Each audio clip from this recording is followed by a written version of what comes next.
আমরা বড় হওয়ার পর বোনের করা মানদে এই প্রথমবার মাকে ধুমধাম করে বাড়িতে নিয়ে আসা হবে। নমস্কার, আমি দেবলীনা। আমার চ্যানেল সিম্পল লিনাতে তোমাদের আরও একবার স্বাগত জানিয়ে আজকের ব্লগটা শুরু করতে চলেছি।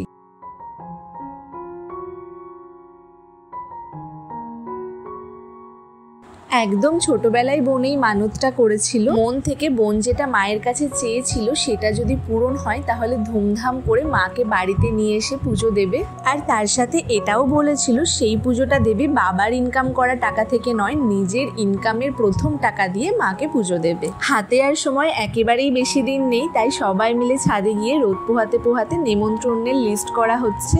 আমরা একটা রাফ লিস্ট করে রাখছি, কারণ আমাদের যেহেতু জয়েন্ট ফ্যামিলি, প্রচুর আত্মীয় স্বজন, তার সাথে পাড়া প্রতিবেশী, আর বাবাদের হাতেও সময় ভীষণ কম, তাই আমরা একটা লিস্ট করে রাখছি। তারপর বাবারা ভালো করে দেখে মিলিয়ে নেবে। বিকেলের দিক করে ডেকোরেটরের লোককে আসতে বলা হয়েছিল। ওই মাকে কোন দিকে বসানো হবে, কিভাবে প্যান্ডেলটা হবে, কোথায় রান্না হবে, খাওয়া দাওয়া হবে, এইসব আলোচনা করার জন্য আর কি।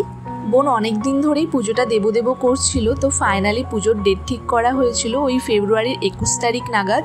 কিন্তু একটা কারণে পুজোর ডেটটা অনেকটা আগিয়ে নিয়ে আসা হয়। দাঁড়াও, তার কারণটা একটু তোমাদের পরেই বলছি। সন্ধ্যার পর বোন আর ভাই মিলে গিয়েছিল মায়ের মূর্তির অর্ডার দিতে, আর তার সাথে মায়ের জন্য একটা সুন্দর মিষ্টি কালারের শাড়ি নিয়ে এসেছে। দেখো, মাকে তো সবসময়ের জন্যই লাল রঙে ভীষণ ভালো লাগে, তাই লাল আর সবুজের এই কম্বিনেশনে এই বেনারসি শাড়িটা নিয়ে এসেছে। আর পিসি এখানে সন্ধ্যার টিফিনে আমাদের জন্য ভাজছে ঝাল ঝাল গরম গরম গোলা রুটি। গোলা রুটিটা খেতে কিন্তু ভালোই লাগে, সব রকম ভেজিটেবলস, এগ সব কিছু দিয়ে করলে খেতে বেশ টেস্টি হয়। এবার চলো আমাদের ঘর থেকে তোমাদের ঘুরিয়ে নিয়ে আসি। চলো, দেখবে কি বেহাল অবস্থা আমাদের ঘরের আজকে। দেখে মনে হচ্ছে অনেক দূর দূরান্ত থেকে শরণার্থীরা এসে আশ্রয় নিয়েছে, আর মা তো বলছে পুরো গোডাউন হয়ে গেছে ঘরটা। এবার দেখায় চলো এত জামা কাপড় কোথা থেকে এলো। আজ আমাদের ওয়ার্ড্রপে এক্সট্রা তাক অ্যাড করা হলো। এখানে মিডিলে একটাই তাক ছিল, আসলে এখানে হ্যাঙ্গারে করে যাতে শাড়ি কোট ঝোলানো যায় সেই জন্যই এভাবে সিস্টেমটা করা। বাট হ্যাঙ্গারে করে রাখার মতন তেমন একটা ড্রেস নেই, আর যে কয়েকটা আছে সেই কয়েকটা যদি রাখা হয় তাহলে এই পুরো জায়গাটাই ব্লক হয়ে যাবে। তার থেকে বেটার একটা তাক করে নেওয়া, আর না হলে এত জামা কাপড় রাখলে সব একবারে ধস নেমে আসতো, সেই জন্যই এটা করা আর কি। ভালোই হলো, বুনুর ওয়ার্ড্রপটা গোছানো হয়ে গেল। আর কয়েকদিন বাদেই যেহেতু পুজো, গোটা বাড়ি এমনিতেও ভালোভাবে পরিষ্কার করে গোছাতেই হবে। এই তো প্যান্ডেলের বাস চলে এসেছে, আর হাতে গুনে 3-4 দিন বাকি পুজো।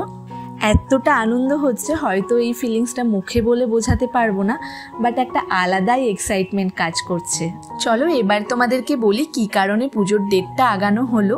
যেহেতু ভাই দাদার বৌভাতটা অ্যাটেন্ড করার জন্য হঠাৎই এসেছে, জাস্ট 1 উইকের জন্য। আবারও ও আসতে পারবে সেই মে মাসে। আর দাদার বিয়ের 1-2 দিন পরই বোন ঠিক করলো এই শীতেই ও পুজোটা দিয়ে দিতে চায়। আর গরমে যে কোনো অনুষ্ঠান করা, উপোস করা, এগুলো কতটা চাপের হয়ে যায় সেটা তো তোমরা বুঝতেই পারছো। তাই পুজোর ডেটটা ঠিক করা হয়েছিল ফেব্রুয়ারির 21 তারিখ নাগাদ। আর আমরা সবাই জানতাম ভাই পুজোতে থাকতে পারবে না, কারণ দাদার বিয়েতেই ও 1 সপ্তাহ ছুটি নিয়ে এসেছে, কিভাবেই বা ছুটিটা আবার এক্সটেন্ড করবে। বাট এই 2 দিনের মধ্যে পুজোটা যদি করাও হয় তাহলেও সব কিছু অ্যারেঞ্জ করাটা ভীষণই চাপের হয়ে যাবে, তাই জন্য ওই ডেটটাই ফিক্সড করা হয়েছিল। কিন্তু এতে বাড়ির সবারই খুব মন খারাপ, আর ভাইয়ের তো সবচেয়ে বেশি মন খারাপ। বাড়িতে এত বড় একটা অনুষ্ঠান হবে আর ওই থাকতে পারবে না।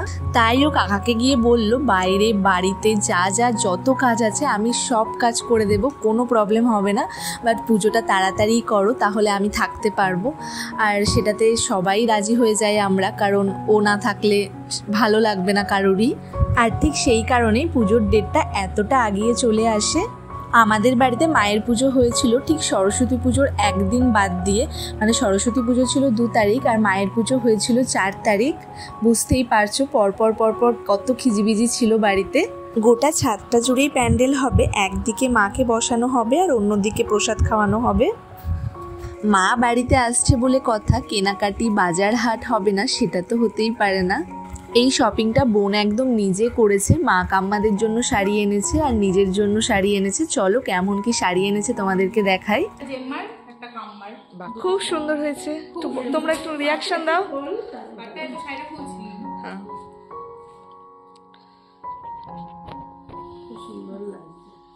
যেহেতু পুজোর দিনের পরার শাড়ি, তাই জন্য লাল সাদার উপরই নিয়ে এসেছে। মার আর কাম্মার শাড়িটা একদম সেম। বোন নিজের ইনকাম থেকেই এই শাড়িগুলো মা কাম্মাদের জন্য এনে দিয়েছে। আসলে প্রত্যেকেরই ইচ্ছা থাকে নিজে ইনকাম করার পর কাছের মানুষদেরকে কিছু গিফট দেব, তো সেই পারপাসেই এই শাড়িগুলো দেওয়া আর কি। এটা হলো ছোটো কাম্মার শাড়ি। 3টে একই শাড়ি খুঁজছিল, বাট স্টকে ছিল না। প্রত্যেকটা শাড়ি হ্যান্ডলুমের ওপর, আর শাড়ির গাগুলো ভীষণ কমফোর্টেবল। তোমরা কমেন্টে জানিও যে শাড়িগুলো কেমন হয়েছে। আর এটা হলো বোনের শাড়ি, বোন পুজোর দিন পরবে। এটা ভীষণ সুন্দর হয়েছে শাড়িটা। পাড়টা ইয়েলো আর রেডের ওপর, আর গোল্ডেন জরির কাজ, আর গোটা শাড়িটা অফ হোয়াইট কালারের। খুবই ভালো লাগছে দেখতে। আর মাত্র হাতে 2 দিন। আজ হলো সরস্বতী পুজোর আগের দিন। আজ প্যান্ডেলে কাপড় বাঁধা হচ্ছে। অনেকেই ভাবছে বাড়িতে হয়তো বিয়ে লেগেছে, কারণ দিদির বিয়েতেও ছাদে প্যান্ডেল করা হয়েছিল। আর পুজোটা এত তাড়াহুড়ার মধ্যে ঠিক হয়েছে যে অনেকেই জানে না যে বাড়িতে পুজো আছে। সবাই বাড়িতে লাল সাদাই শাড়ি পরবে, আর আমার সোনাটা পরবে না। ও বিকালে মার সাথে গিয়েছিল শাড়ি কিনতে। এটা সিল্কের শাড়ি, শাড়িটা দেখতে বেশ ভালোই লাগছে। আর আমার একটা লাল সাদা শাড়ি আছে, আমি আগের বছর দুর্গাপুজোতে কিনেছিলাম, ওটা অষ্টমীর দিন পরেছিলাম, তো ওটাই পরে নেব। তার সাথে এই বক্সটাও কিনে নিয়ে এসেছে। কি কিউট লাগছে দেখতে।